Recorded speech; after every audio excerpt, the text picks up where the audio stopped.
Hey, good afternoon, everybody. Good evening or good morning, depending upon where you are joining us from today. Glad to have you all here. And yes, I decided to pop on a little earlier than I normally do just because I remembered that Stacy, Four Leaf Whiskey, wasn't streaming. And if I would have been thinking again, like last week, um, earlier today, I would have adjusted this a little bit more. But it is what it is, and here we are today. I hope you all are doing wonderful. I know I am. Glad to see you here. I know I Zen Boot was here earlier and chat with him, but I got to say, yes, Zen Boot. Uh, I can say I'm hoping so too, because the price difference uh, will be significant compared to a Michter's toasted rye. So I'm hoping and crossing my both fingers, and actually, I'm hoping that it will be. And hmm, somewhere, somewhere in this abyss, I forgot to look at it because I thought about it whenever I saw your post there. I'm like, I think I got one in here, and I just don't remember off the top of my head where it is. And it's like, I wonder. I'm going to have to think about this a minute. Hate to turn my back towards you all, but it's really starting to make me think like, where is that thing? You know, it's one of those things that it's on the shelf. It got pushed around. I've touched it. I just don't remember. Let me look here. Let me move this Duncan Taylor and just take a quick little peek here, because no, that wasn't it either. I mean, it's not hard to miss. It's the only one in a fishnet. And I don't know exactly what in the heck I did with it. Sometimes I feel like the bourbon wrench, you know. I know it's here. It didn't go anywhere. I thought it was there, but it's not. I thought it was here, but it's not. Hmm. Hmm. Hmm. Hmm. Oh. Oh. Oh. Wait a minute. Wait a minute. Wait a minute. Floor whiskey. Wait a minute. Let me look at something here. Don't go anywhere. Let me look at something here, people. I think I got to move some glasses. Got some glasses. All right. Let me look here. Oh no. All right. No, it's the 10-year straight white. Toasted straight. Hell, I knew it was something like that. But it was around here somewhere. But I thought it was I thought it was the toasted. That's all right. I just knew I had one floating around here somewhere, and I was like, what did I do with it? Yes, I've got floor whiskey again. But anyway, and Top Dog, no. I got plenty of ice, like I told you, right here, right in the glass, where it belongs. Not in this glass. No. As a matter of fact, there's nothing in this glass right now. I have to do it. Peter, cheers. I'm cheersing people. I don't have anything in my glass. I have to fix that. Got to fix that without a doubt. As a matter of fact, what I'm going to start with is just Elijah Craig Straight Rye, 94 proof. I had to fish this out because I finished my last bottle, and I started to panic about a half hour ago. I'm like, oh my God, you mean I don't have a backup and I'm doing a review of an Elijah Craig toasted rye? How am I going to compare the difference? Yeah, I had it. It's back there. I'm ripping the top off as we speak right now. Gonna pour myself some in my Glen. There we go. Just so I have something to compare it with, the regular versus this toasted that I got sitting here. Let me put the old cork back in that. But yeah, I was panicking. I'm like, I cannot believe I don't have a backup of that. That's like, I'm a rye person. I love rye. I cannot believe I didn't have that. I was worrying. that I didn't have it. That's for sure. Anyway, Tater Dom, cheers. Cheers to you all. I got a glass full right now. Let me let that open up. Let me get down through here. Looky here. Yes, Dustin. I wondered about those orphan barrels that you did the review of this morning. And I've always been on the fence because, as you know, they can get pricey. And I knew they were closed distilleries. I knew they were closed distilleries. Sorry, the dog decided she's got to be nosy. She just stuck her nose in here. But anyway, I knew they were closed distilleries. I didn't know Diageo kind of bought that up and did that until you mentioned it today. That I did not know. But anyway, they look good, and you guys made it sound interesting. So I may actually keep my ear down and pick one of those up. That's for sure.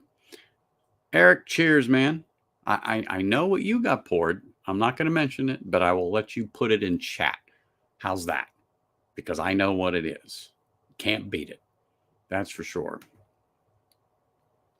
Renee's making old fashioned. Should she leave out the ice? Well, I'm not a mixed drink type person anymore. I gave that up after college. I mean, the closest thing I got to ice in a drink was my gin and tonic with a twist of lime and 3 olives. Well, excuse me. The tonic, no olives, but straight gin on the rocks, 3 olives, and we're good. But I haven't had any gin since 2005, give or take. Long story. Long story.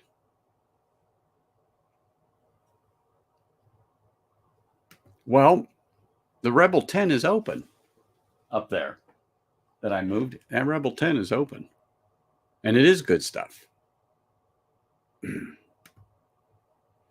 Have a buddy in Western New York bringing me a rare character toasted French oak rye. You know what? I have only heard about it. I haven't tried it. So I'm going to say from just the few people that I heard it from and the ones that I know that have tasted that, they said it was good. They said it was good. Just like anything else, leave it open up a minute. That's for sure. Hey, Josh. Cheers, brother. Glad to see you here. Appreciate it. No, sir. We do not do that. Absolutely not. Oh, my goodness, Mr. Cloud. Cheers. Appreciate you coming over here and visiting us and saying hello. Really great to see you. Adam, cheers, man. Thanks for popping in. Thank you. Thank you. Thank you. And yes, there it is. Lafroig Carchus. Oh my gosh, 2024. That would be a delicious dram you are enjoying.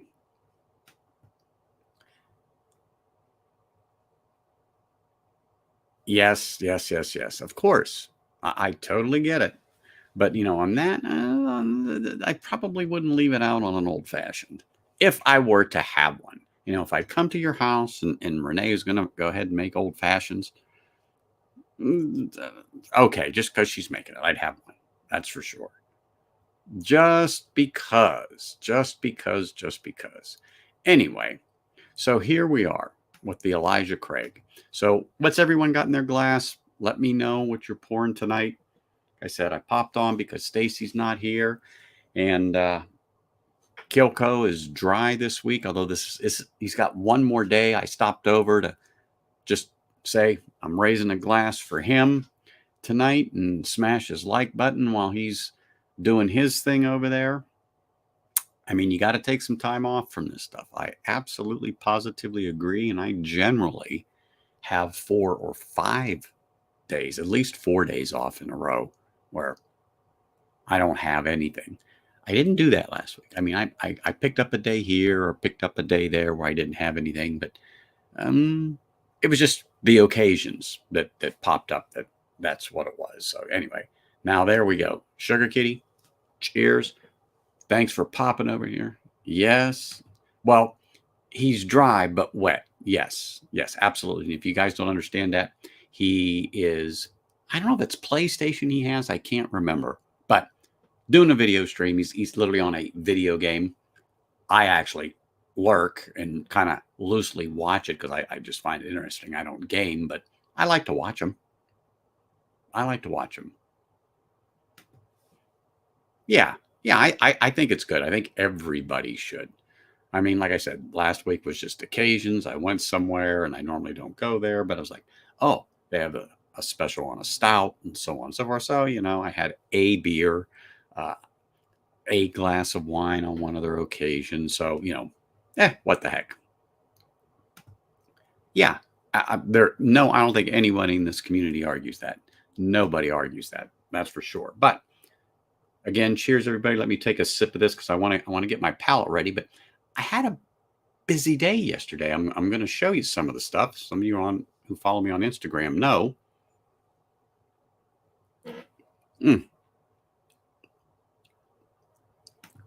That I was at a Belvini whiskey tasting. So I'll help you out here. If you can see that, the glass on the left, the small one, is the Belvini 12. As you move over from left to right, is the Belvini 14 Caribbean cask. Then, of course, going over one more is the 16-year, the French oak. And then, of course, the 21 Portwood is in the larger glass at the far right. And they were all really good whiskeys. I really did think they were good. The 12 quintessential honey, vanilla, sweet, touch of smoke, just a touch of smoke. And when I say smoke, people, yes, peat, but it's extremely light, and you probably don't catch it on the first sip, but you will get it on the second and third. It's mostly on the finish or the retro hail. You'll pick up a wisp of it. A lot of people don't think Belvini is, but yes, it has like a hair on there. And I like them all. I liked the 14, but the problem I had with the 14 was it 43 ABV. I thought it was decent. I thought it was sweet, but I thought it was light and just lacking in a little more flavor and depth. And I think if they'd have put that at 46, I think it would have shined. However, it is what it is, and that's where it was. The 16, that French oak, I thought was nice. It was good. I thought it a little more refined than a 12. Of course, it would be. But again, I thought that 16, it just wasn't clicking all the boxes, if that makes sense to you. It just wasn't clicking all the boxes. Again, none of it was bad whiskey. None of it, especially at that price. Free $99. Yes, you heard me right. Free $99. So I couldn't pass it up. When I got to the 21-year-old, I thought it was balanced. I thought it was refined. I thought it ticked the majority of the boxes. But it just didn't really make me want to lay down them dead presidents and leave with a bottle, even though they were doing free engraving. And I could have had that glass. I forget what kind of crystal that is. But it's etched. You might be able to see it. I'm sorry, I'm reaching out to the screen like you can see me reaching and pointing. But if you look at it, you can see it's etched in Belvini. It was very heavy crystal. Really nice glass. Really nice glass. And overall, it was good whiskey. However, the one that intrigued me the most, you don't see or you didn't hear it, but there is a 19-year-old Belvini finished or aged. I believe he said aged for the length of the time in a PX sherry cask.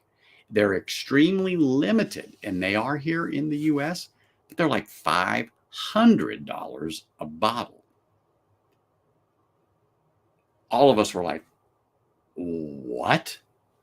The 21 is less? But then once we found out the actually how many they produced, want to make sure I said that right. How many they produced? They're just so small, so limited. But it was staring me in the face, and they said PX Sherry, and that the hand was moving to the pocket, and I was feeling the president's getting ready to pop out of there, but I was like, no, no, no, no. Just couldn't do it. Just couldn't do it. Not at all. Not at all. Hey, Brian, cheers, man. Appreciate you popping in here, saying hello to everybody, and coming to smash the crap out of that like button. Smashing the crap out of it. Hold on. I saw something from. I saw something. Was it? Well, you know what, Adam? There it is. It's like, no, I saw it. It was good. It was good. And, it was at the one way out on 95 past Ann Road, about another 3 miles. Yeah, that's the new store, Liquor Lineup 3. But really good event, really good people there. Trust me, there's some people that I've seen there. I talked to from the Las Vegas whiskey community. I bump into them at other bottle shops that we all frequent from time to time. And of course, then the kibitzing starts, and this whiskey, that whiskey, who's got this, who's got that, whose bottle pick is out now, like Corey's up in Henderson or something like that. What do they have going on? So you kind of catch up on the local gossip. Who has what? Okay. So some really, really nice people there, as far as very whiskey oriented. Oh, yeah. They actually talked about that 50-year there. I can assure you, I won't be buying it. That is for sure. Here we go.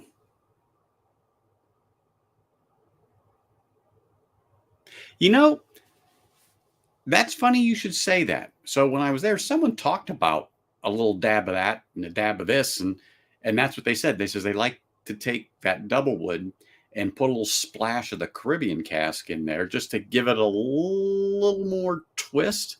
And I'm like, okay, it's your whiskey, do what you want. I thought it was a little odd, but then I'm like, well, hey, it actually may work well. So you're the second person I know that does that. Well, I don't really know that person, but I heard them say it, and I'm like, huh, okay, perfect. Do it. Do it.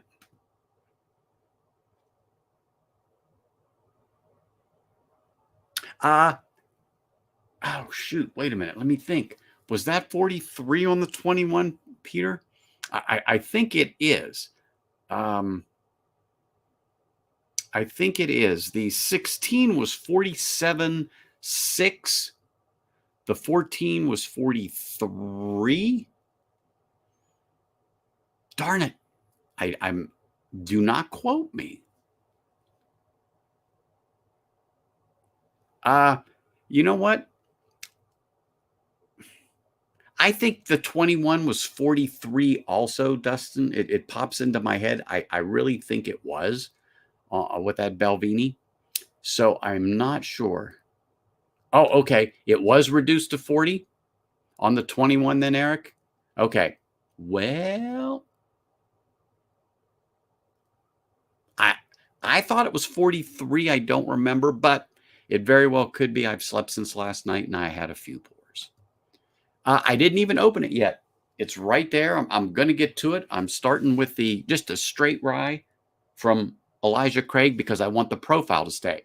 And I'll get into why. Well, other than I want that flavor profile to stay, and I also want to be able to compare the difference on it as to good, bad, indifferent. Anyway. No. I didn't forget yet. I remembered. See, just got to, help me along. Sometimes I get a little sidetracked. That's for sure. So the other thing that I heard, nope, it was a 19. It was a red cylinder, okay. If you see that American in the background of the picture between the Caribbean and the 12-year, okay, It was a tube like that, but red and 19 on it, because that's what I zeroed in on, but I didn't know why it was red until they showed me. So nope, it was a 19, and they wanted 5 bills for that sucker, and it's very limited. So the other news about Belvini that I talked about on Scotch Down Under today.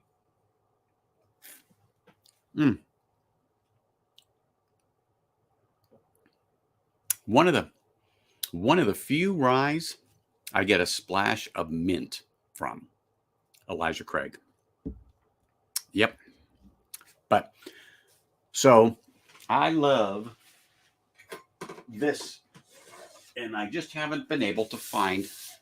Oh, you're not going to find this one anymore. It's the Belvini Peat Week from 03. Excellent whiskey. Excellent whiskey. Okay. Love this sucker. So I asked the gentleman there who is there. I forget his title, but he's for North America. He was in Singapore for a long time, and then Japan, I think he said, and then he came here to the States. He's from the land of Oz, aka Australia. And we were talking, and he says, well, unfortunately, the Week of Peat is no longer, because that's what they call it now, the Week of Peat is no longer distributed in the US. So if you know of any on the shelf and you like it, whatever the hell it is, you better go pick it up. Unless you travel internationally, they are still available at the duty free. So anyway, yeah, no more Week of Peat weeks, whatever you find on the shelf. I have to tell you, people, pick it up, because it's not going to be brought to the States any longer. And I'm upset, because this is, like I said, this is the 03, and it is a terrific dram. Let me spit that out. Dram at 48.3 ABV. It is phenomenal. The other one I'm going to talk about here, let me pull it out. Set this back here. My other favorite is the Sherry Cask, the 15. Guess what? It's not coming here anymore. Can you believe this shit? It's not coming here anymore. Now, I got to find at least one more of these. And I know they're still out there, but they're getting scarcer and scarcer. But yeah, the single barrel Sherry Cask, aged 15 years. Nay. One of the things they cited are the shipping costs now, but the Scotch market here is not as robust as it is in Japan and even Singapore. So, but yes, it did, Greg. Just go with me. I know exactly what I'm doing, but I was busy yesterday, and this is news, okay? I'm glad you woke up from your nap, but it was probably you did it just because you knew they were giving out free enemas there at the home. And I know you don't want to miss free. But anyway, yeah, they're not bringing those two in here, but he did cite shipping costs. But like I said, the market here has dropped to where and these are my words, that they're choosing what they feel is selling well here versus what didn't. I'm like, how does peated whiskey not sell? I don't know. I mean, how did 15-year-old sherry whiskey not sell? I don't know. But FYI, that's it. That's it in a nutshell. Yeah. Well, like I said, the cost to get it here versus the market too. And they talked about, price increase. Like I said, this is just me paraphrasing. So anyway, it was disappointing to hear, but I got it right from the man that knows. So this isn't hearsay. This isn't BS or anything like that. This is gospel. No more week of peat will be here. It's only going to be like in your duty frees or other countries. They will still ship it there, but unfortunately not here. But yes, you can order it from other people overseas and have it shipped here still. But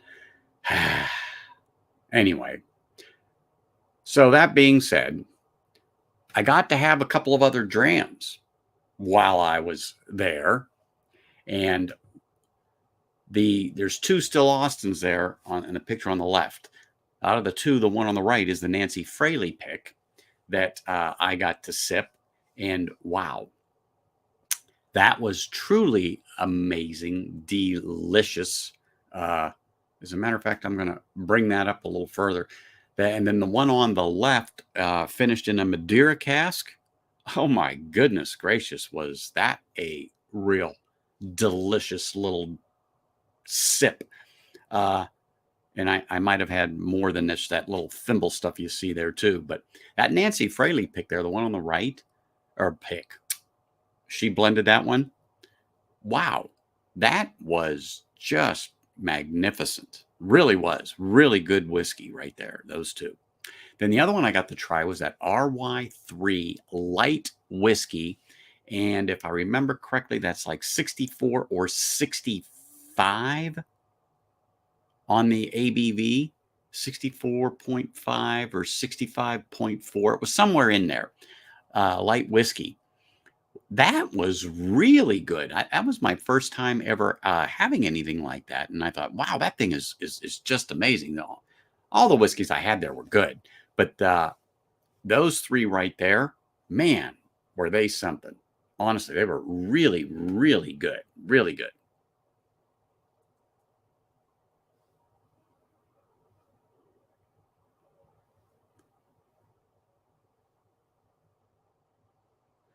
Yeah, they did briefly touch on that, but it was tough for me to hear. But they did allude to the comment that you just made, Sugar Kitty.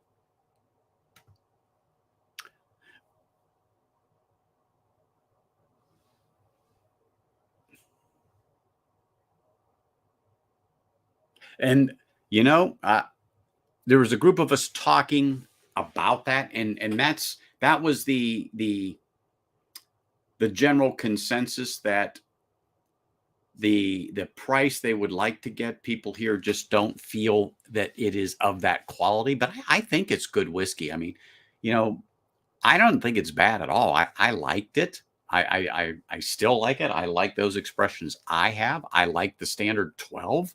I thought it was really good. I thought it was really good. So look at there.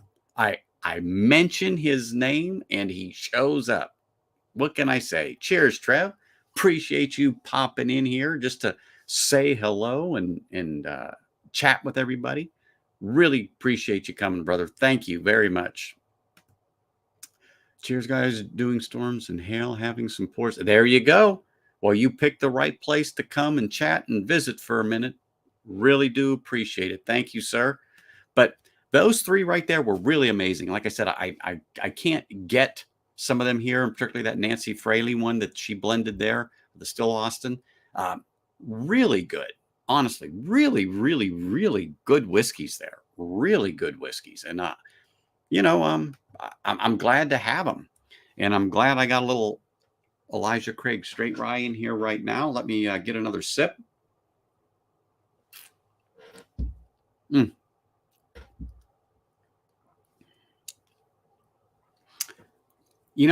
It's 94 proof.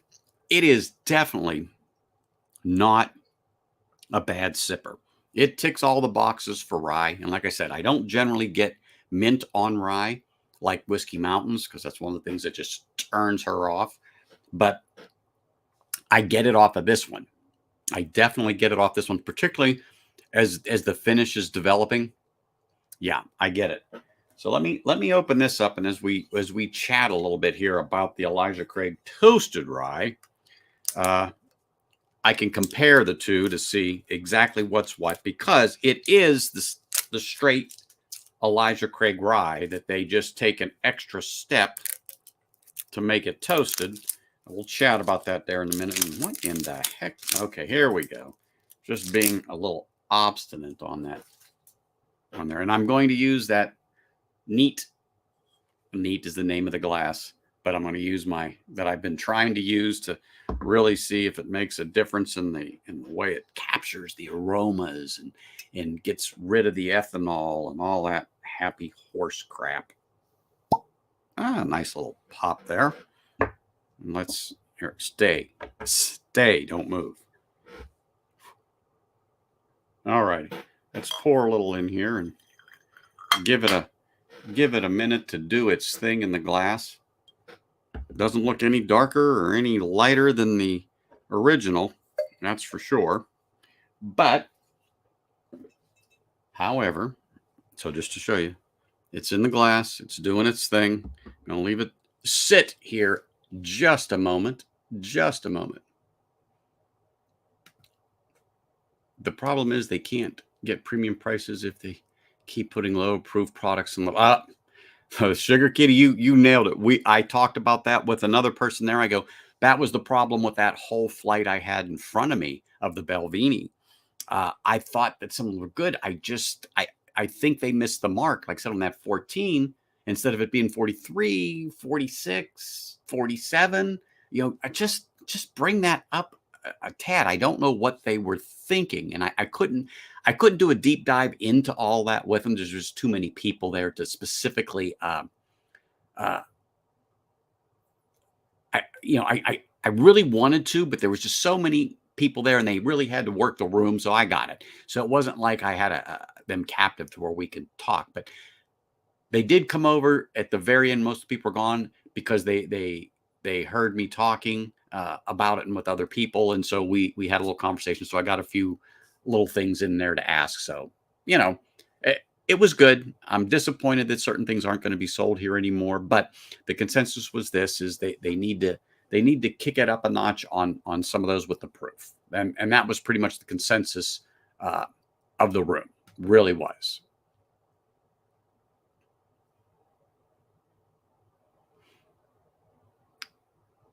And yeah, 47.8, that was the 47.8 or 47.6 if you looked it up, but it's right in there. It's right in there.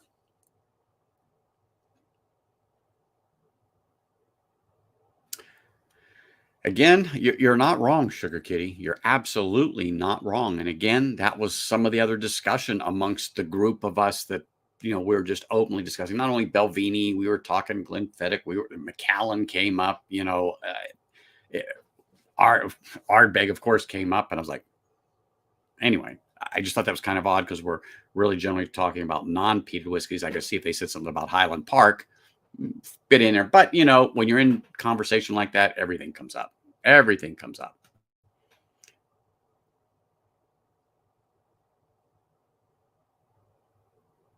Deanston's good. It's floating around here. I haven't gotten any yet, but I am contemplating it.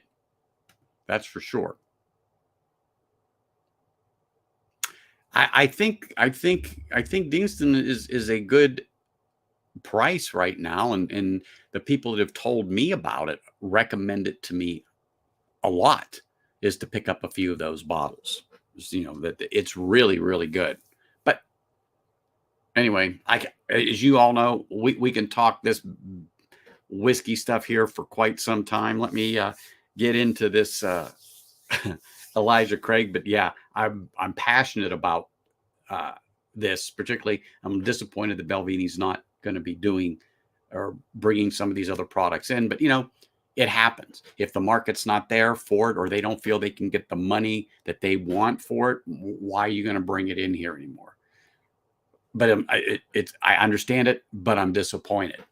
But I know people that I can still get it if I want to pay the higher price for it, and then the shipping and all the other stuff that goes along with it. But anyway, so the bottle here, the toasted rye, the mash bill's 51 rye, 35 corn, and 14 malted barley. No age statement on it. 94 proof, as we all know. I think MSRP is around 55, $60 for this. And I swear to you, I forgot what I paid for it, but it wasn't like $70 or anything like that. No. But shoot, I bought it a couple weeks ago, and you'd think I would friggin' remember. But I think I was right at around the $60 mark. Give or take. Give or take a dollar. It's always a little more out here in Las Vegas. That's just the way it goes. So if you want it, you're going to pay for it, just like I did. So like I was telling you, on this particular bottle, it is the straight rye. It's the Kentucky straight rye, period. But fully matured in the barrel. But then they take that whiskey and put it into new charred oak barrels and then let it do its thing in that barrel. But one of the things that they do before they pour the whiskey from barrel A into barrel B is, once that char gets going in there and they put it on there, they put the cap on it, put the bunghole in, whatever you want to call it. They bottle that thing up and they let it cook in there. That heat, that smoke, and really permeates that barrel, and those phenols really get a chance to be absorbed into the wood. And then they add the whiskey to it, and then they let it do its thing for a while in there, which gives it that toasted. And apparently, from my understanding, the toast that's in there is my words, proprietary to Elijah Craig. It's what they want to give it that signature toasted. So if you have an 11-year toasted barrel from them, or you have a 9-year or an 8-year or something like that, it's the same toasting that they do on those barrels that they did for this. But in order to keep it the Kentucky straight rye whiskey, they had to put it into basically new barrels, charred barrels. So that's what they did when they came up with this. So in a nutshell, that's pretty much it on how they come up with this toasted barrel for the rye. Yeah. Well, of course. I like the toasted barrel and the Elijah Craig. I got a couple of them up there. I think they're good. I like that on there. The char note that you do get from the regular bourbon, the toasted, I think it's wonderful. I think it's great. So we're going to have to see how this goes. Yeah. Well, it's the same thing, Adam. I mean, the barrels are the same. The char on them, the toast on them, whatever you want to call it. So it's the new barrel that they just dumped this in. But anyway, on the nose, because I just got a lot of rye in front of me. It's wafting up. Original toasted, just so you know.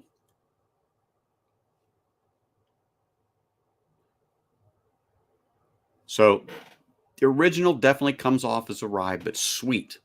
Right off the bat, sweet.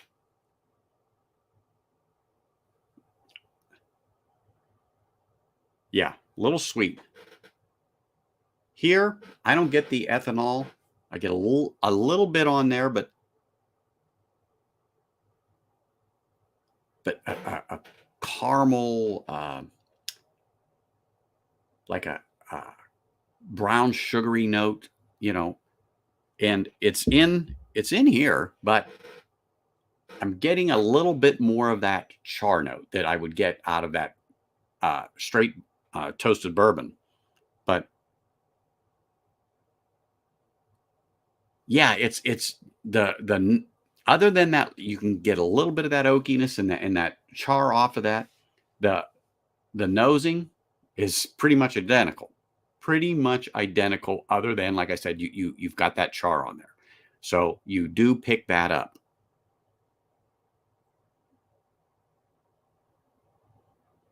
Yeah, it's like a creme brulee on this toasted one.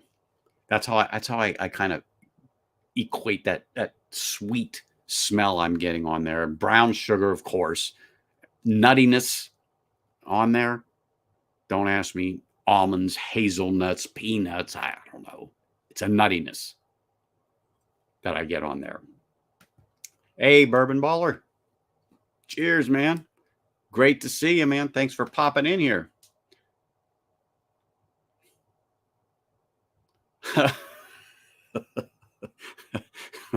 Gosh. Oh, God. Hey, Dano. Cheers, man. Appreciate you being in here. Thank you very much for popping in here and saying hello to everybody. But yeah, so the nose, other than the char, because you can get that on here, extremely similar. Let me get a sip of this here.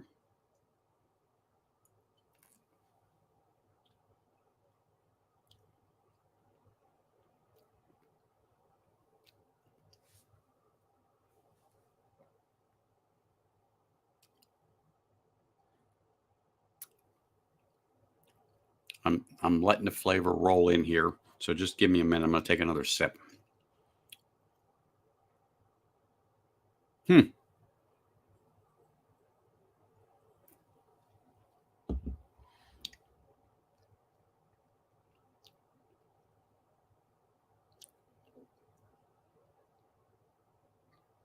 If I said that the spice is a little more intense on the toasted, the oakiness is that it's okay. To me, this is a quintessential rye. It's not 95.5, but the spice on the toasted is double what it is on the straight rye. So if you like that, which I do, I like this. It's really something.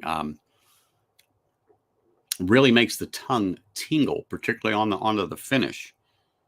And that creme brulee that I kind of picked up on the nose on the retrohale, it's nutty, sweet. I don't know how else to describe it. It's nutty, it's sweet, and got that mint coming back. Got that mint. Yeah. Yeah, it's not. I think it's a little more muted on the toasted than it is on the regular, and because I think the toasted really imparts a little more of that oaky, smoky char, barrel char note.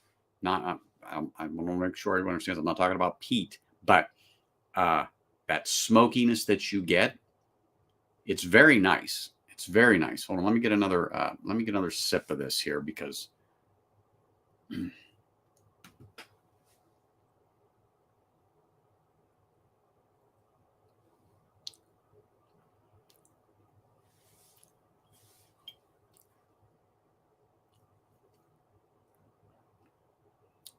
I don't know, Zenbood. I think that 35% rye really comes off nice on this. And that barley really has a very nice rounding effect on the oak and the corn because, it's sweet, but it's savory with that oaky char smoke. It's not hard, but those of you that know the Elijah Craig toasted from the bourbon, that's the note. That flavor is there. You'll get that on here. But it seems like that kind of it polished it. I'm trying to wrap my thoughts and my words around this with what I'm getting on here. And that's why I love to just do these things off the cuff. Didn't try it or anything like that. So you can see that, I'm searching for these flavors. I'm really thinking about what's happening here and going back and forth. Let me get a sip of water and go back to the regular.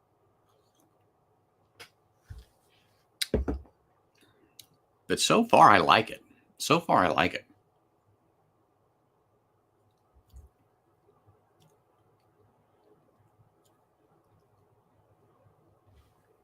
See, they're the same proof, but this seems the straight rye, the non-toasted. And I keep looking because they're so darn close, but it is a night and day difference in the spice that you get from the rye. it's a night and day difference. The spice really comes through on the toasted rye, just like a 95.5 rye. It really does. The straight rye, it is good, but it is way subdued in intensity of the rye spice versus the toasted. Really, it is. It's like drinking, a higher ABV whiskey versus a 40 proofer. And when I say higher ABV, I'm talking maybe 100 proof, just using that as a number, versus an 80 proof. I think you'll pick it up. At least I do right off the bat. I mean, it's good, and you do get a little more mint with the straight rye than the toasted. But wow, I don't know, Zen Bood. If you like the straight rye, I think if you bought yourself a bottle of the other one, I think you could appreciate that, because it's spicy. It's got a little pepper kick, not alcohol burn, Understand that on the toasted rye, it's not an alcohol thing because it's only 94 proof, but it drinks above that. It drinks like it's above that proof with that rye in there. There's the way, I mean, it's nice. I'm just telling you, I think it's nice. And not because I freaking bought it. I bought bottles that I couldn't stand, and I straight out called them shite. But this, I don't know. It's definitely not one of them.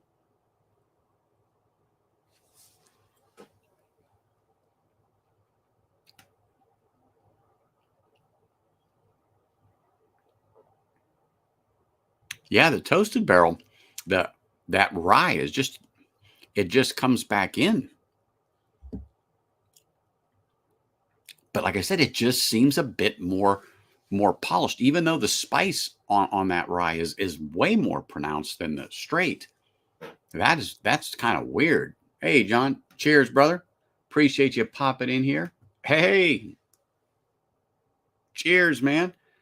Hope you're doing well, Dave. Nice to see you. Thanks for coming over to say hello to not only me, but everybody else. I'm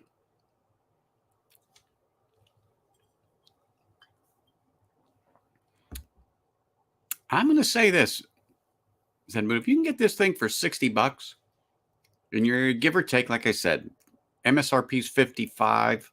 If you get it for 60, 65, I'd tell you to pull the trigger on it. But you do you. You do you. But man, this spice on here compared to the straight, I really like that. I like how that just, I like what's going on here. I really do.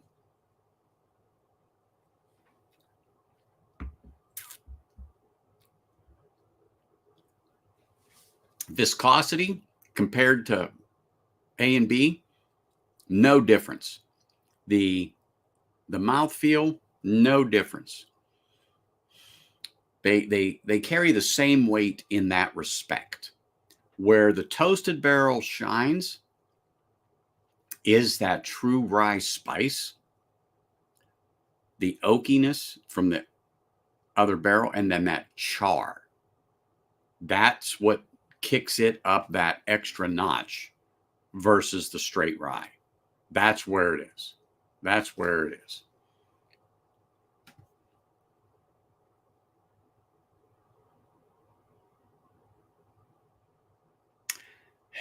$54, MSRP is 55. Look, if it's up to you, brother, but I don't know. I did buy it. I don't regret it. Next to the straight, the straight bourbon's here. Here's the toasted. It's up a notch. It's up a notch. I like that. But like, again, you. If you think it's too much corn, but I don't know. It's pretty good. It's pretty darn good. I think it is. I honestly think it is. But like I said, buddy, you do you. You know what you like or not. And we've blown more than 55 bucks on a bottle and went, shit, this isn't what I expected, you know? But you do you. That's for darn sure. But I'm good with it. I'm good with it. How do you all feel about the toasted barrels in general from Elijah Craig? Are you down with it? I know Adam is. That's for sure. There's no doubt about that. He's told me this before. He likes the toasted on the bourbon. And I would grab it because I got an 11 years sitting right there behind me. But I'm on this rye profile right now. I don't know.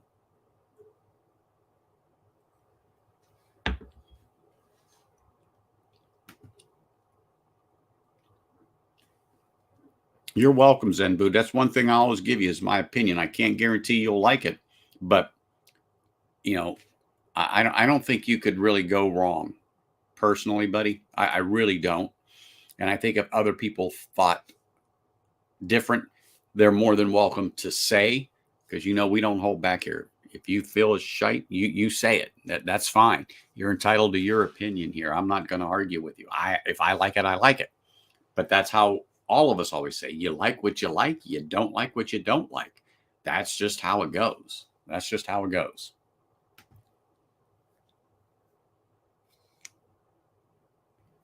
When you say barrel bourbon, barrel is in barrel, the company is in this barrel, or you still is in this barrel, Top Dog, or you mean barrel as in Elijah Craig toasted?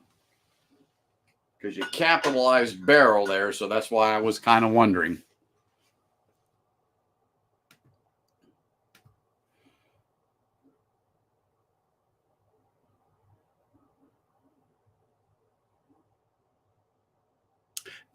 You know what? If you can find that, and I know you don't have a problem with rye, Dustin. I don't know. There's just something about this that's just hitting the spots.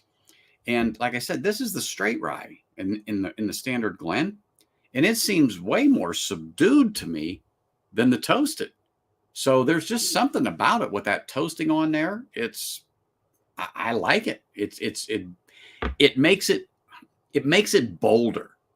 I'm a proofy bitch. I've said that. I wear the shirt from Whiskey Encore. I've got the Whiskey Encore glass, and I've said that before, that I'm a proofy bitch, and it is definitely well worth it. I just like what it does. That's why I'm a fan of Smoke Wagon. The rye content in their whiskey in general is 35 to 39%. And I just love that rye spice it has to it. Well, of course, they're all MGP on Smoke Wagon, but I really just enjoy that. It's just such a nice flavor to me, the cinnamon and spice that you get on a Smoke Wagon like that. It's fantastic.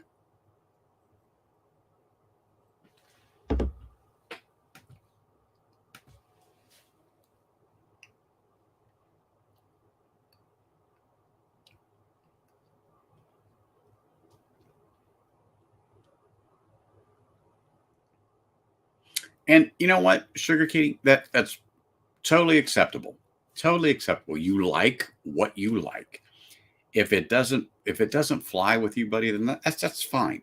Yes, I joke with people about putting ice in their drinks and stuff like that. Well, particularly one person. But actually, I don't discriminate. I try to offend equally when it comes to ice in whiskey. But I mean, you drink it how you want to drink it. Absolutely, absolutely. I was watching Whiskey Crusaders, and I did a review on whiskey Delback. Has it been a year? Damn close to it, probably. Well, they had one of the representatives. Well, he had a representative on his stream today, and holy smokes, they have got some product there. They're single malts made in Tucson, Arizona, that oh my God, they sound absolutely ridiculous. And they just come out with a bottled and bond, but unfortunately you got to be at the distillery to get it. But I am trying to figure out a way that I can get that. I mean, I want at least one of those bottled and bond, if not two, because the next batch isn't coming out for 4 more years because they just laid it down not too long ago. That little insider information. And I think there's less than 1,000 available. Yep. And listening to Matt as he was sipping it, I thought he ascended to another plane when I watched his eyes just go back into his head, and he just fell back into like a stupor from it. I'm like, my mouth's watering just thinking about it. Sorry. But anyway, wow. Squirrel. The toasted bourbon is good, but I wouldn't say it's remarkable. The Michter's toasted rye is, in your opinion, fantastic. I am sure it is. I don't have the toasted rye. Just a fleeting moment, I thought my Michter's that I had, what the hell did I do with it? Like, oh my gosh, Anthony, I know. Oh, yeah. I was like, I know you didn't move. It's back on the floor. I just put it in another spot. So it's not the toasted. It's the single barrel 10-year. So if it was toasted, I'd unwrap that sumbitch, but it isn't. So I'm going to leave it right there. Stay. Anyhow.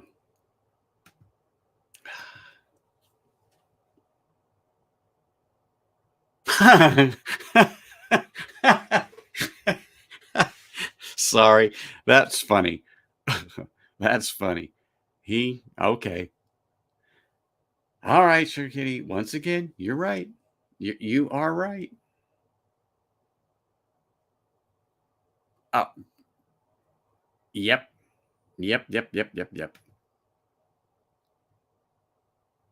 It's still 94. Nothing's changed. The only thing's changed, Mike, on that is that when they take the fully matured Kentucky straight rye and they dump it in the new charred barrels, that's a proprietary char for their bourbon, and this it moves it up to a whole nother level. I love the way this spice reacts, though. The oakiness of the wood is there. I mean, you get some of that. You definitely get some of that on this. And I'm right now, I'm liking it. I can't wait till this bottle just opens up a bit.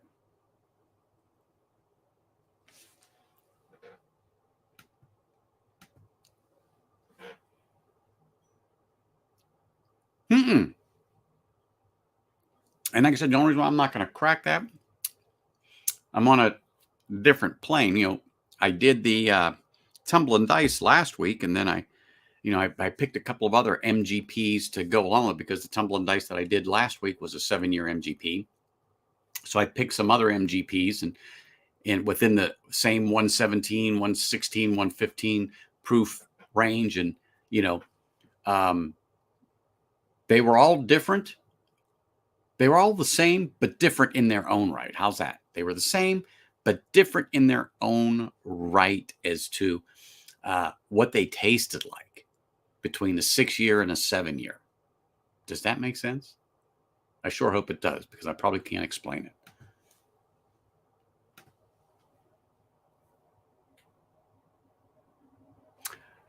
In walking distance for, $7, it cost you more than it probably cost you $5 in gas, just using that as a number. So it's all on you. $500. Okay, I couldn't remember if it was 500 or 1,000. Yeah, only 500 bottles, and I'm trying to scheme. I know people that know people, and the people I know here that have family down there, grandma likes me. So I'm like, can I get her to go to a distillery? I don't think so. Good church going woman. I just don't think so. But where there's a will, there's a way, and I am actively searching. Anybody in Tucson? No, you're not. It's a 6 hour, 7 hour drive for me to there. It's a long day to go down, to turn around and come back. But I'm that close. See it? That close.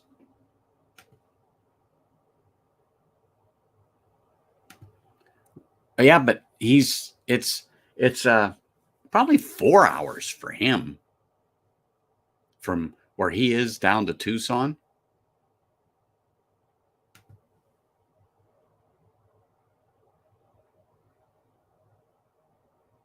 Oh, yes, I know. I'm already there, top dog. Yeah, we'll get Hangin to do it. Hangin will do anything. Hangin will go. But again, he's right around there with Z-Man. You know, he's right around there with Z-Man. And that's this thing about these distillery only releases. But this one is special. I mean, it's $120 a bottle. It's $120 a bottle for a 4-year bottled and bond, 500. But oof. And it's just an unusual cask. And they did use the 55-gallon, not the what are they, 30 or so on that when they're with them smaller casks. And one thing he did say, they lose almost half to the Angels in that 4 years. Almost half to the Angels because of the cycle that they have in Tucson. Like, wow, that's a lot.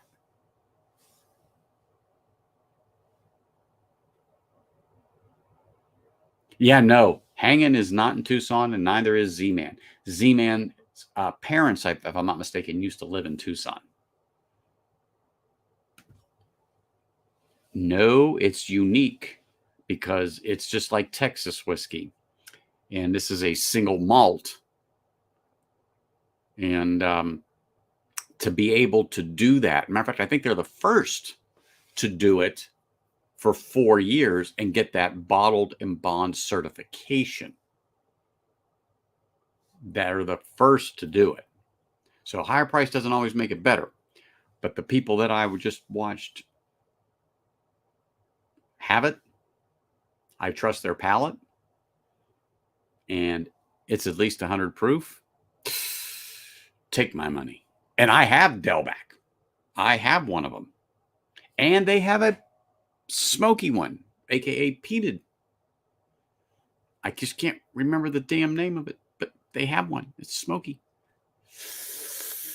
Anyway, oh yeah, they've expanded since I last looked into them a year ago. They have really done some good releases between spring and fall releases. I'm not going off on a tangent here, but yeah, they have done some good releases. I just wish they shipped. Now they are starting to distribute here, but the one I'm talking about, the bottle and the bond, is not leaving the distillery. It's not leaving the distillery.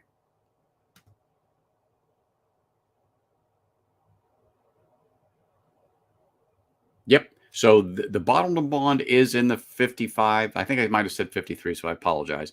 The 55 because of the cycle, and they wanted to have something left. If they used the 30 or 40, they said, what are you going to get? 6 bottles? I don't know, but it was something stupidly low. Because I think out of the 30, you get,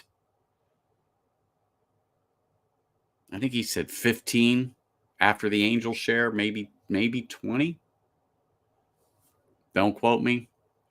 I was stuck on the bottle and bond thing when they started going into that because I was looking at the site. But anyhow,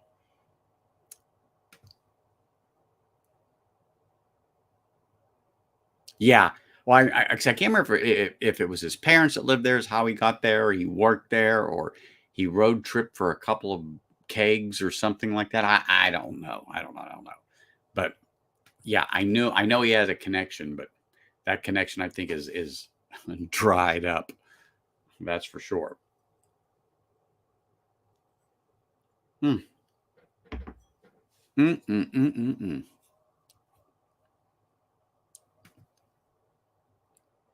J.A. Sales, what is up, Jonathan? Great to see you, man. Been watching you on that Instagram, brother. Yes, yes, yes. I don't think I don't see you. You may not see me, but I see you. That's for sure. That Sentinel rye,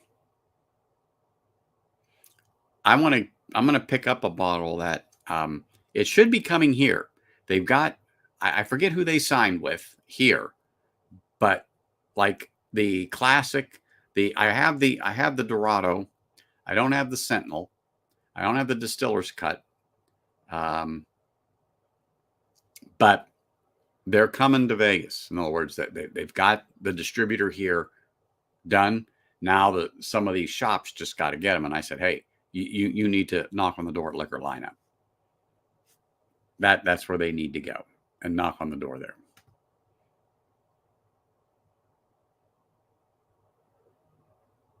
Yep. Yep. And I was kind of off on the mesquite stuff because of that shitty Long Branch.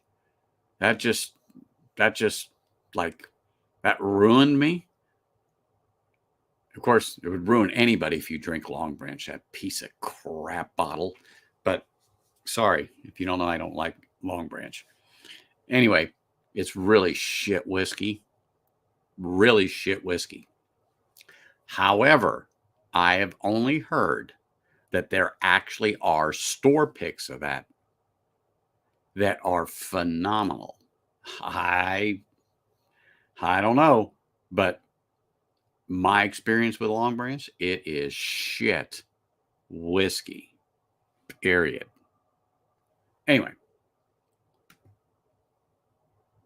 I think it is. Hold on. Let me. Jeez, where is that friggin' bottle? I keep saying, it's here, it's here, it's here. That's this.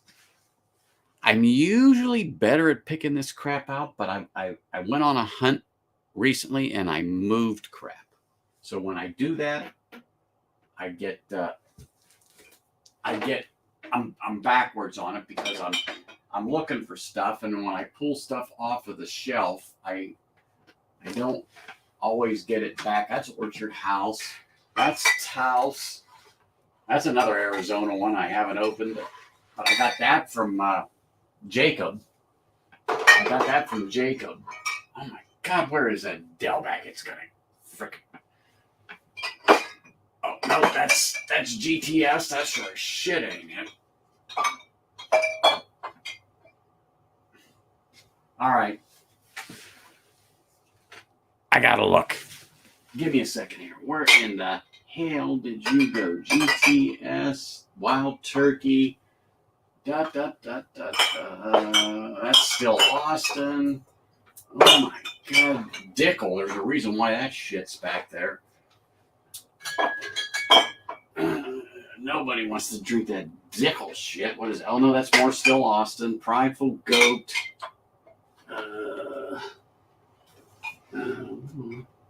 That is that.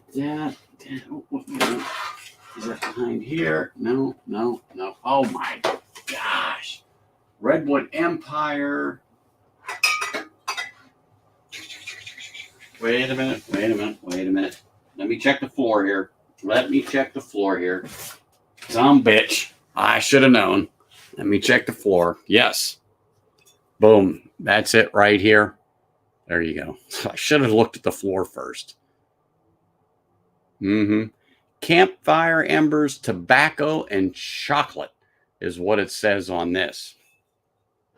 Get my eyes focused on here. Yeah, in our in-house mesquite malt is dried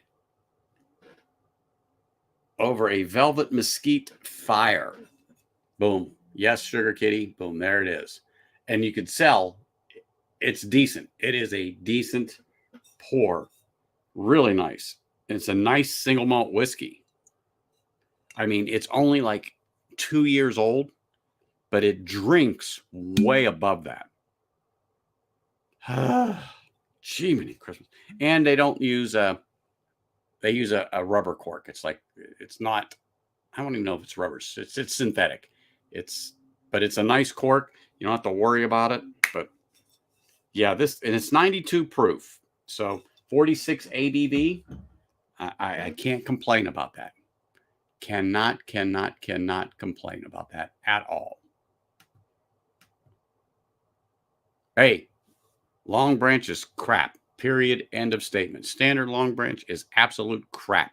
I hear the pick there, and I never knew there was, but I hear the pick is really good. Correct. That is the unsmoked. Yep. Yes, that is the sherry. There's another one in sherry, and I can't remember, but that's because I got onto the website and I went down that wormhole while they were talking. So I tell you, it's the truth. I heard it with my own ears, and I got bionic ears. I heard it. You're welcome, sir.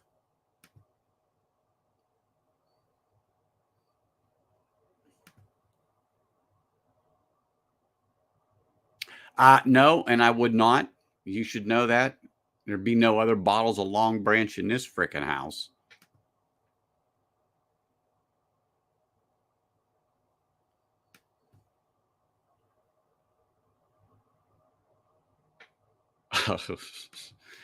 That's what happens. That's why I wear my glasses all the time.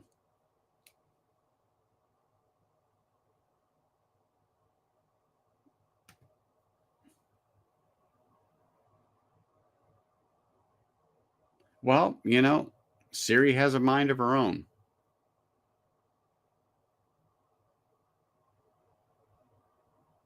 Oh yeah, I can't. It kills me to have to go back to that bottle, but every now and then I do it just because a lot of people like to see me suffer.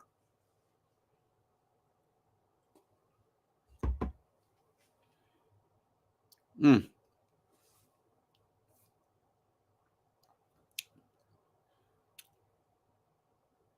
Yeah, that toasted on the electric just has that kick on it from that damn toasting of it uh, is really does it well. I mean, I'm not shitting on the straight rye at all, but once you have that toasted and you pick up the straight rye and you sip it,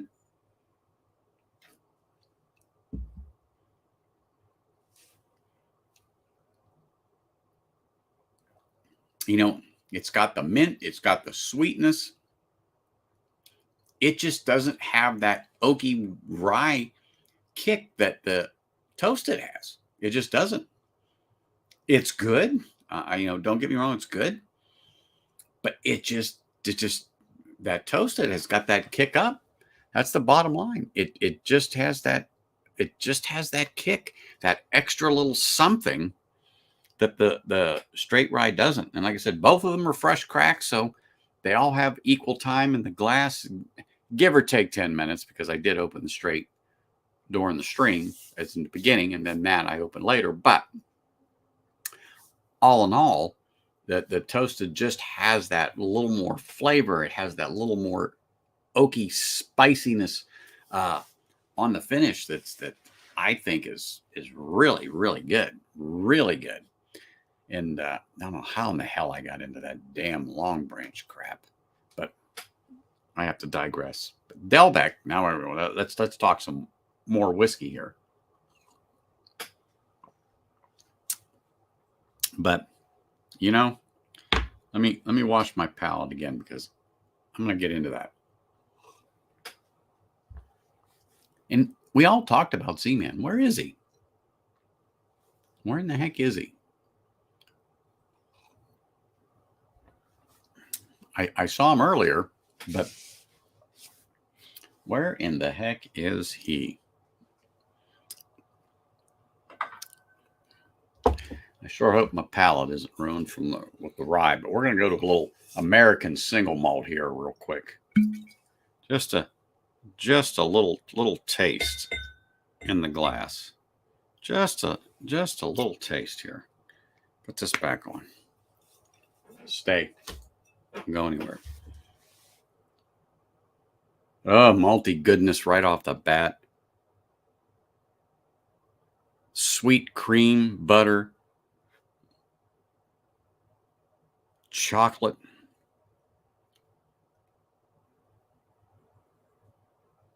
I don't get so much of the smokiness they talk about.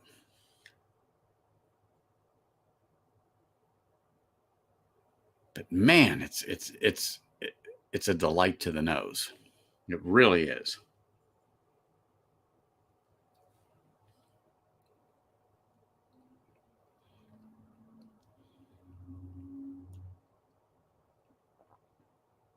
Let me say this. I think that damn thing will hold up to a.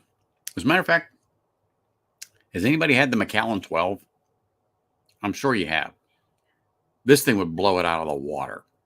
I know it's not saying much, but it'd blow it out of the water. It blows. It would blow. I think it would knock Belvini 12 over, and I just had it. It takes my Glenfiddich 12 and just pushes it aside. It's 2-year whiskey. It's a 2-year whiskey. The flavor in this, oh my gosh, is you have to taste it. You have to taste it. You have to try it. If it's in your area, you have to try it.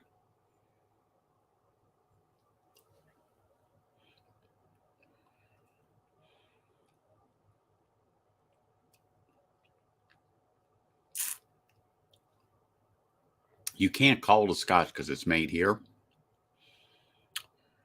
And you do get the mesquite. I'm getting some of it now on the third sip.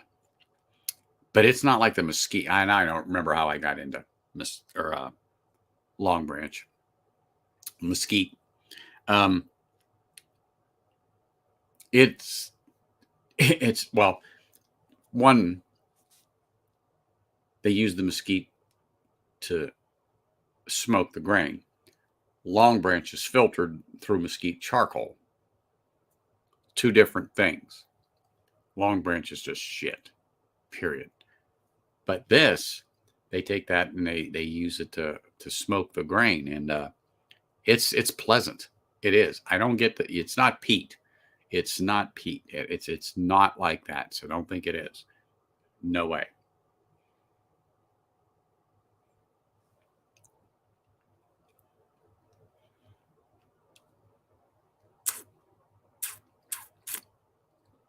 Nice viscosity, nice mouthfeel on that. Honestly, it is. Wow. Anyhow.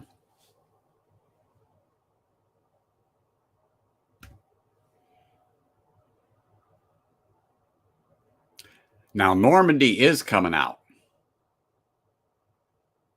There's one called Normandy that's going to be coming out. And that is going to come out. It's a special release.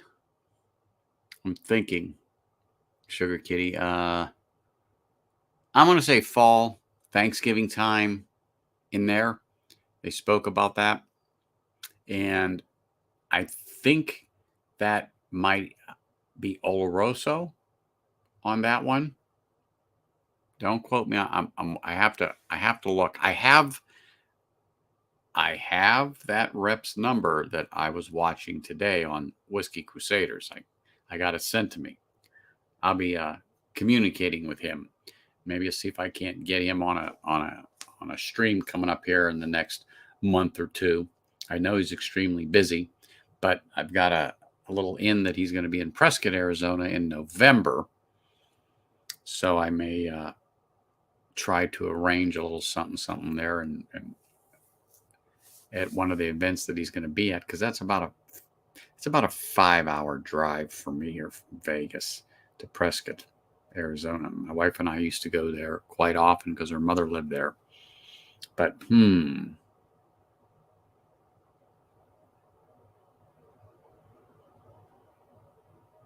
what? Well, geez. Bet you she'll never go back to Chicago after that. Ugh. Whew. I don't even want to think about it. I think Long Branch isn't good. Malort. But that's a Chicago thing. If you're there, you got to do it. But I don't care if I go. I'm not doing Malort. At least not knowingly. Will I do Malort? Anyhow, yeah, this is good whiskey. This is a good American malt whiskey on here. I mean, um, it has, it really is rich and creamy. I mean, it's got what you want. I mean, if you like malt, if you like a single malt, this is an American single malt, guys. It's good whiskey for the money. It's good whiskey.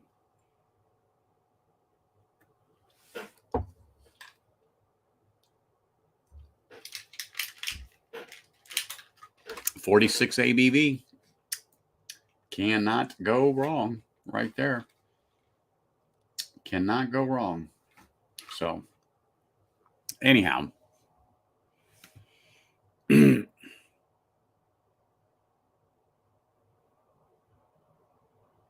Oh, no, I agree with you. Like I said, if I ever go to end up in Chicago, yeah, I mean, the last thing I want to do is have Malort. I want to have a good steak. Sure. I don't want Malort. Mm-mm. Not at all. Not at all. So I don't know. I don't know if Mike's still in here. Stall. Find out what their topic of discussion tonight is on Livewire. I just think it's a kind of an open pub night for them. Oh, heck yes. Pass, hard pass, like Long Branch. Just slide that shit right on by. Exactly. Exactly.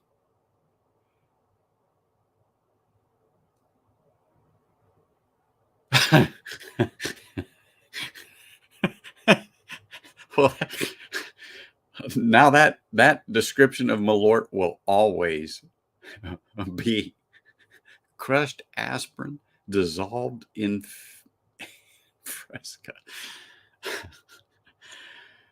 Oh, goodness gracious. Oh my gosh.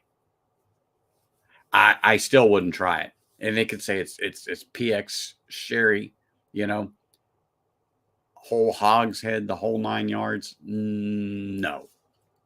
Not knowing. Like I said, not knowing. Without a doubt. Not knowing. Standard Elijah Craig now. Oh, wait a minute. Thought I still got a little bit left in here. Let me finish that Delbeck.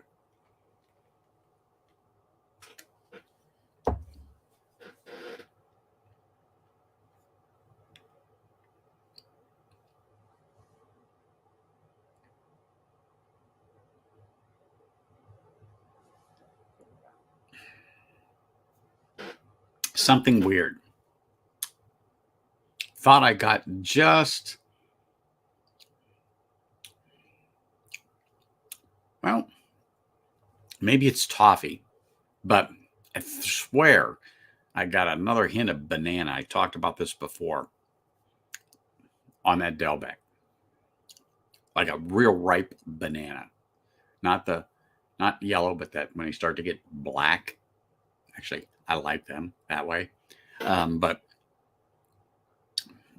that's why I was paused there. I'm like, man, I got it on like the second or third sip, and then it hit me hard on this last sip. And I'm like, man, it's not the Old Forester banana. No, it's not that. It's not that at all. But it's kind of like that when you know some Old Forester or whatever, you get that banana note. But yeah, no.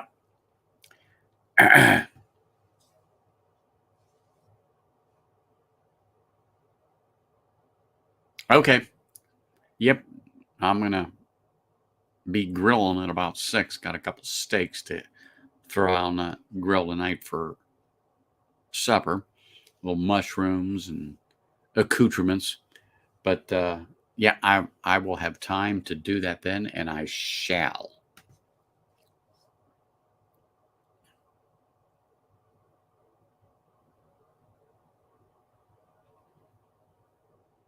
Oh yeah. So true story. As a kid, like all kids, I just couldn't think of swallowing a pill. But I'd take Anacin, chew that sucker up, and wash it down with some water. So, and those of you that are old enough to remember Anacin know exactly what it is.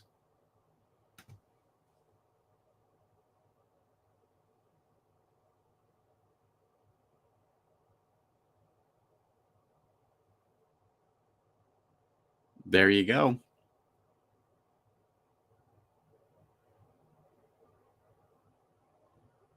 The whiskered whiskey guardians of the distillery. Okay. Well, now that absolutely was new to me. Never heard of that before. But now my curiosity is piqued.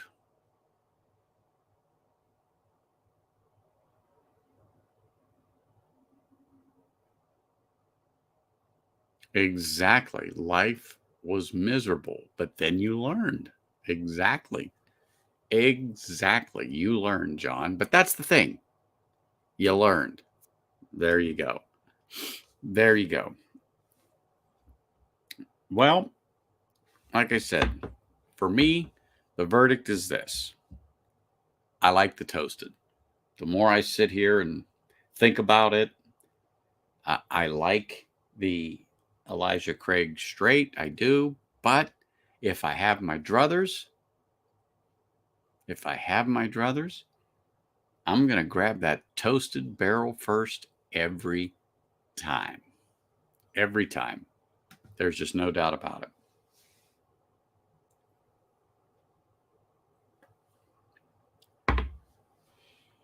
Hmm. Hmm.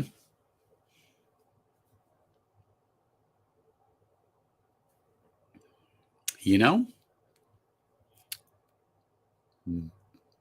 seems to pair okay with that malt because I just was drinking that Delbeck and went back to this toasted. And like, that spice is rolling right back across the tongue. There, your Elijah Craig flavor is boom right there. Wow, wow, that's pretty good to me. That is certainly pretty good to me.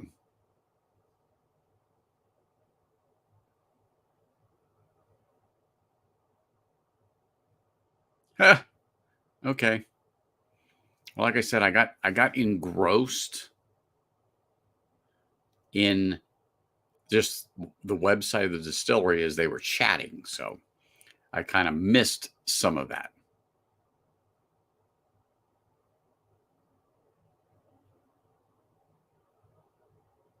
Uh-huh. Well, see, then that's a perfect distillery, then, Sugar Kitty. Perfect. Cats run the place. What could what could be better, right? There you go. Yeah, I should text Mike and tell him and see what in the heck he's got going on here tonight on Livewire.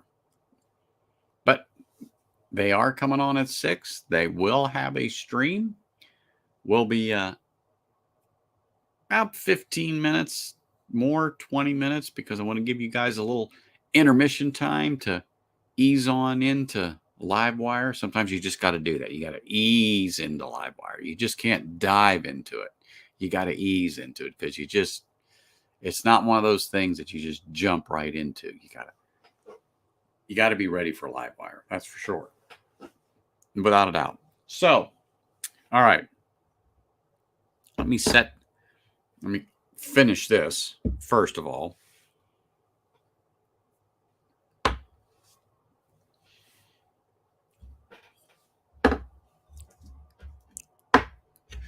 Cover this other one. Take a sip of water.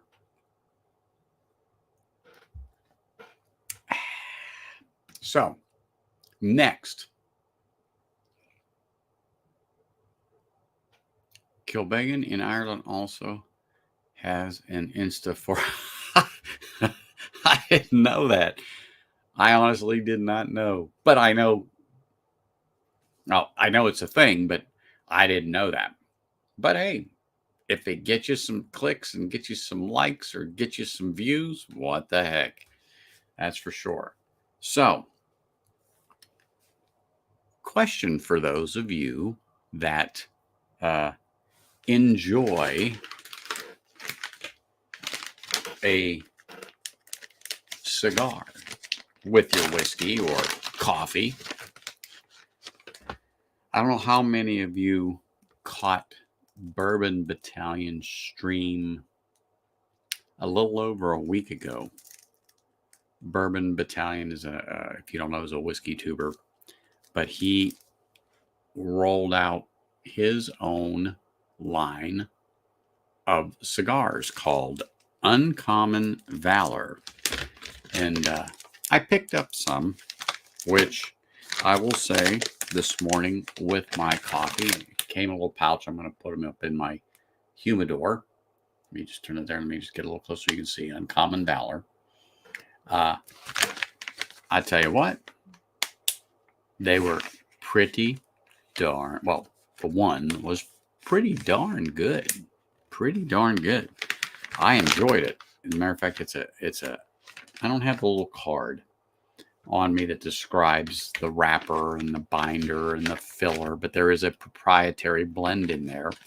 But of course, as you can see, it was a dark Maduro wrapper, and to which I do prefer. But I will tell you that, wow, go back if you're interested. Look at the stream about a week and a half ago. Not the one they just had this week. It was the week before, this past week. But if you're interested, you can go on there, and I think there are some left. I know they were down because he had the original release. It went out, boom, that was it, and they were moving. So I really thought that they were extremely promising. And some time in your humidor, sometimes that really, just like whiskey, sometimes it will really wake up the flavors of the tobacco. So just FYI, look for Bourbon Battalion on YouTube. Go over there and take a look at that stream. And if I remember right, he does have the information there. And if you're interested, go ahead and make yourself a purchase.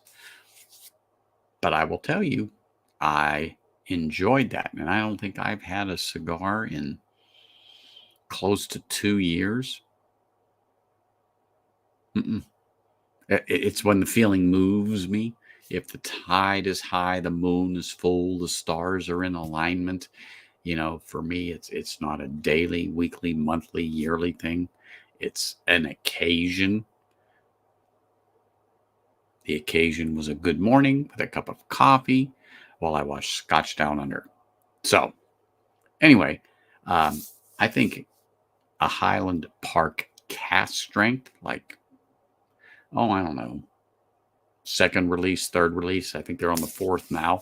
I think is a great pairing. And then, sure enough, when he puts a card in there that if you enjoy a coffee, I think it was a caramel macchiato with a double espresso is what he recommended if you were going to do it in the morning.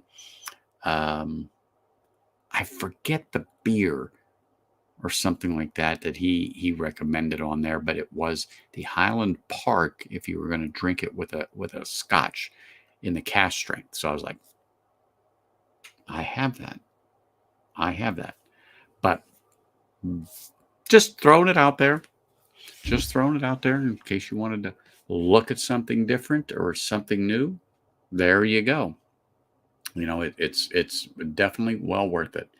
So, being that I been talking about Scotch, talking about Belvini, and yes, I know I had rye, but let me cleanse my palate. and get a little civilized pour here. Let's see. What haven't I delved into in a minute? Let me just kind of looky. I had Craig Alecky. I had Tomatin not too long ago. I've had the Buna. You know, I'm going to go with something simple. Something simple. Something that I wouldn't call it completely simple, but I haven't had it in a minute. And it reminded me I've got to look for a different bottle. When I say a different bottle, I know I have a backup. It's probably on the floor, but I can't find it. But that's a whole other story for another time. Oh, wait a minute. What is this over here? This damn floor whiskey. All right, never mind. I digress. Let's go back. Shit, I forgot about this. I opened it a while ago.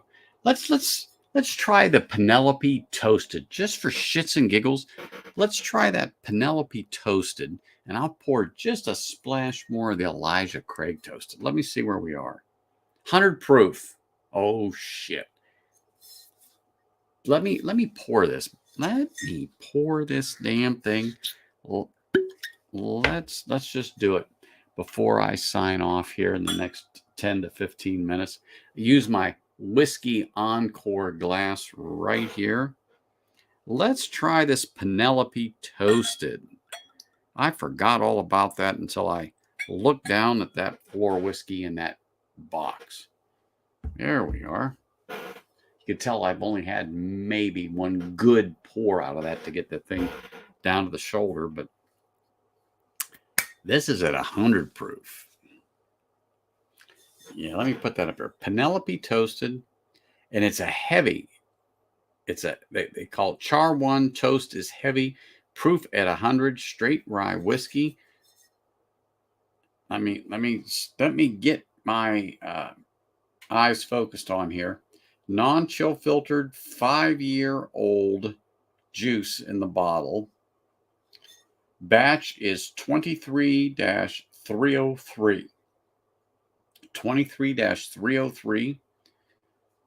I'm just looking to see if there's anything else in here that I need to tell you, because I actually never reviewed this. I just opened it because it was here. I think I did it on a stream as just an aside. Hell, I may have reviewed it. I don't remember. I've slept since then. Let me set this damn thing aside. Let me get just another little stammer of this Elijah Craig in there. There we go. Just enough. Just enough. Okay. Here we go. All right. Penelope Toasted.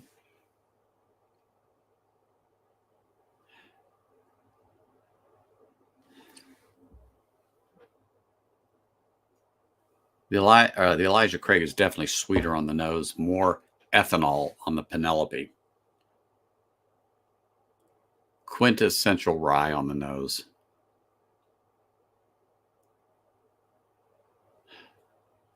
Even, dare I say, a hint of mint. It's almost what it sounds like. Not peppermint. If it was peppermint, I'd be repulsed. Yeah, let's try this here.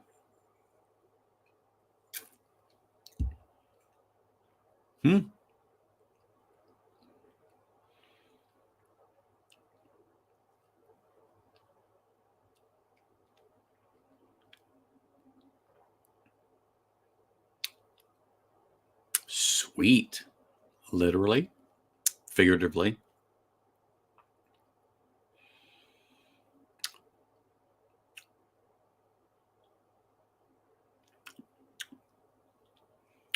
Wow. Not like the Elijah Craig. No. There's some heat. It's slowly rolling. The spice isn't as pronounced on the toasted Penelope as it is on the Elijah Craig toasted rye. Let me get another little bit here of the Penelope.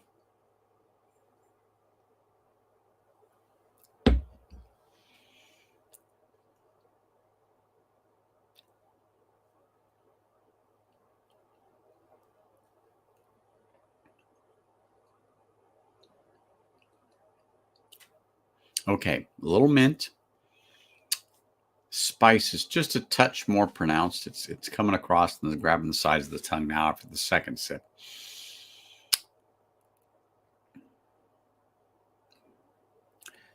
I don't get the oakiness, the char, kind of like I do on the Elijah Craig. It's coming up. It's there now. It's like a wave, but the wave is slow as it comes from back to front.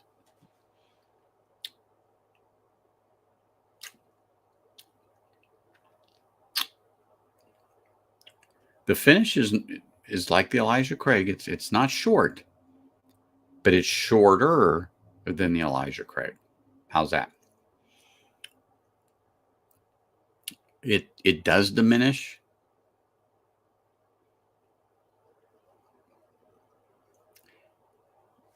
but it has a lingering quality.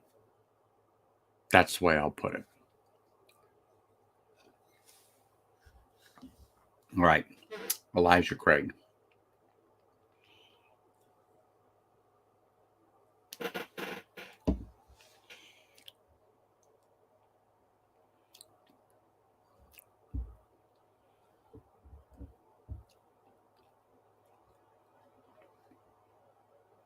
The Elijah Craig is definitely sweeter.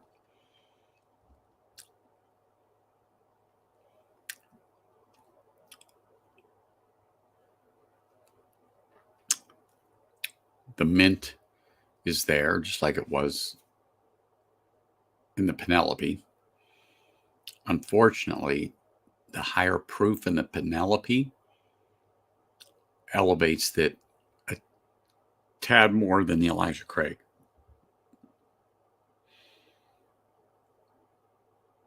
It's hard to tell the char apart between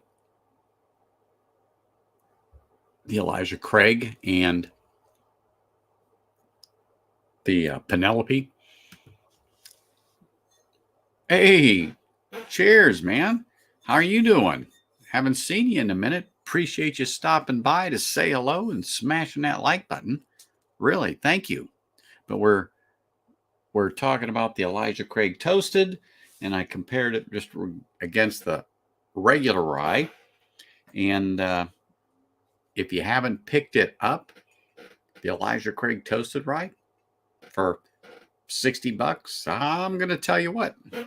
I think it's a good buy. I don't know if you've picked it up or tried it yet, but let me know if you have. But right now, it's just a impromptu thing. I was going to grab a scotch, but then I looked at my floor whiskey and went, "Oh shit, I got this." So I poured a little of this and thought I would do a quick comparison to see, what it's like. And I definitely like the higher proof. That's for darn sure. In the Penelope.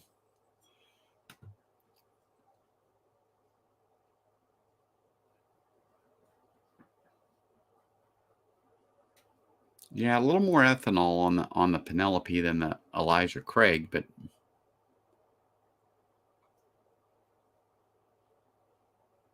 your sweet, your how do I say this? Your spice on the nose. Maybe I'm picking up the char now on the nose on the Penelope here. But I definitely am leaning towards the higher proof. But I already said I'm a proofy bitch, so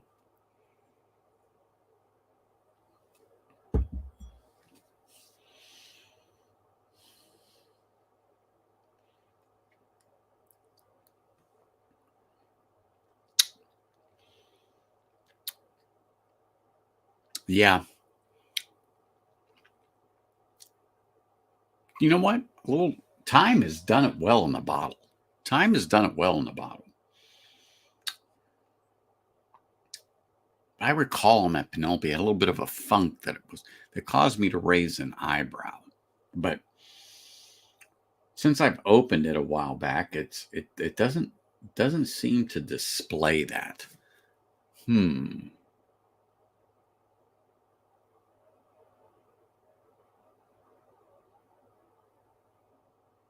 Wait a minute. How the hell? Cheers. Top Dog gave me a bottle of Long Branch for my B-Day. Why? Dude, he would not be my damn friend if he gave me a friggin' bottle of Long Branch.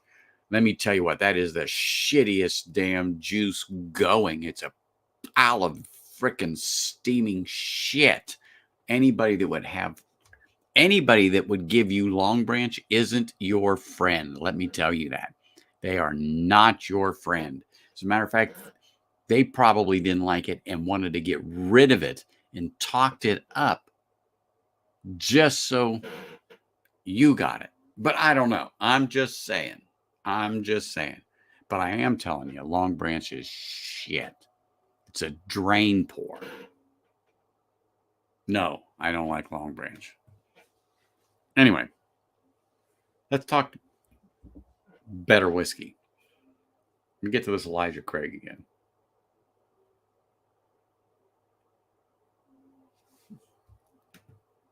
Jonathan, the man's on permanent vacation.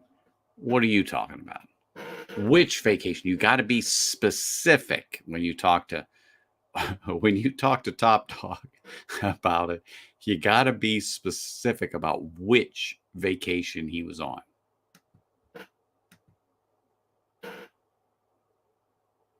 Italy. You're gonna have to fill me in on that.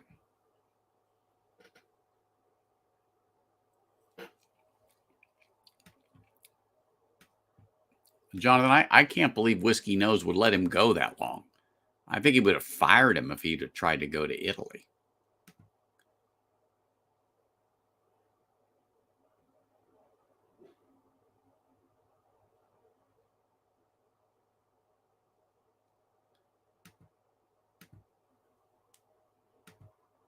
Oh my gosh, why does this frickin' thing keep doing that? Sorry, people. How do I feel? I feel good as long as I'm not drinking that shit juice, that frickin' vomit, that disgusting swill. I mean, come on. It's crap in a glass bottle. Anyone who buys it has got to be out of their ever loving mind. That's how I feel about Long Branch.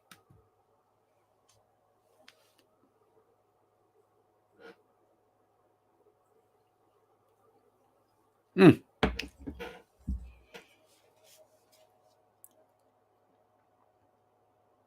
Yeah, I definitely like the toasted barrel and Elijah Craig, but that extra little bit of proof in the Penelope toasted, that's ticking that proofy bitch spot. That's ticking that proofy bitch spot. You know, it's like, I don't know. I may have to do a little deep dive episode into this one. And those of you that have it will have to make sure you comment in chat about it when I do it, because now I'm intrigued a little more is into that Penelope. At first, I was like, eh, but now, might be a good stream. Battle of the Toasted Barrels, rye. Ooh, I have to find somebody that's got a Michter's 10 rye toasted, because I don't have that. That would be a stream. The Battle of the Toasted Ryes. There we go. Now we may have something here.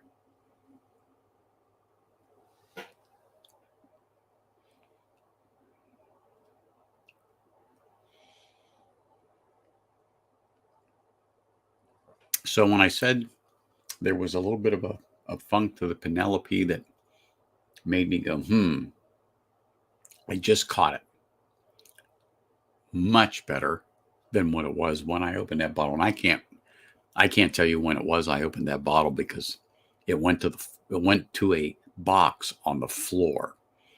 And it was like, yeah, let me just set this damn thing aside for a minute. But the time has done it good.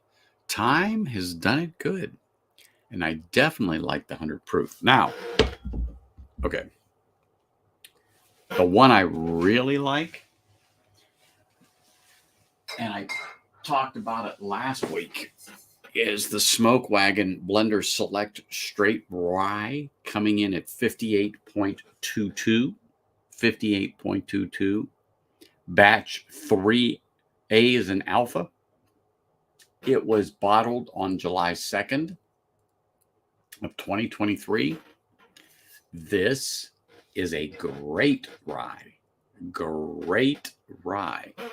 Unfortunately, they're on other batches. I can't speak to it, and it's very distinct between batch A, batch B, batch C, which just means it's the second. A's the first, B's the second, C's the third.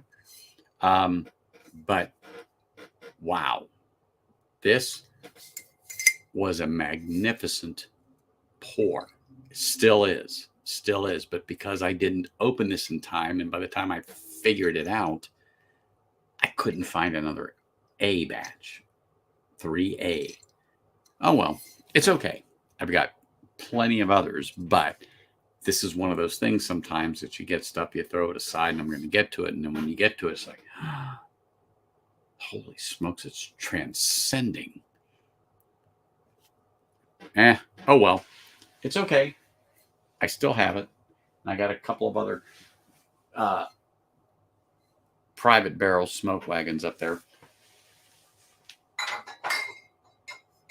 All right, stay. Do not move. Stay.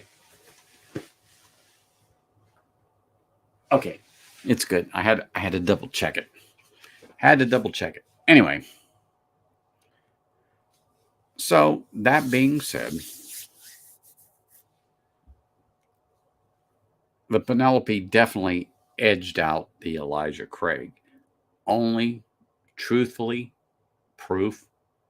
the proof on the Penelope just gives it that edge over the Elijah Craig toasted. But all in all, if I'm just sitting and sipping, the Elijah Craig toasted is going to be the number one choice over the straight rye from Elijah Craig. Nothing wrong with it, but I prefer that little notch up with the spice, the barrel char on it. I think it was great. And then now grabbing this Penelope, that's definitely worth another dive into, the toasted, and put it up against the toasted of the Elijah Craig. Like I said, the only thing different was the Penelope toasted is 100 proof. The Elijah Craig, as you all know, is 94. And for me, that little bit more, that 6 points more in proof, just give it that little more edge, and I think that's where it's at when it comes to these toasted barrels, is knock it up a notch. And so, Elijah Craig, if you are listening to this stream, kick it up a notch. Bring that thing up to 100 proof, 102, 103. I don't know. Figure it out. You've got smart people there. Figure it out. Why don't you just kick it up? See what happens. I'm sure it's going to be good. I know I'd like it, and I'm sure a lot of other people would. But for me, the higher proof does it. Honestly, it does. And this was just totally impromptu when I pulled out the Penelope. It had nothing to do with with the actual context of the stream. It's just, oh shit, I forgot I had that. So boom, here we go. But anyway, really appreciate seeing you all here. Thank you for joining me this afternoon, this evening. It's great seeing you. Remember, Livewire Whiskey starts at 6 o'clock sharp. You are not going to want to miss that shit show. It is always one of a kind and never to be repeated again. And that's probably by law, but you don't want to miss it. But anyway, really appreciate everybody. Thank you for stopping in. Thank you for participating in chat. And as always, I'm grateful to have you here every night when I'm on. Look forward to seeing you all again.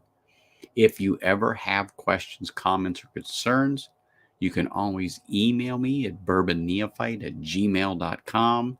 Ask questions or give me suggestions about another stream. I'm good with it. Let me know what you want to see. If I can make it happen, I certainly will. So here's to next week, everybody.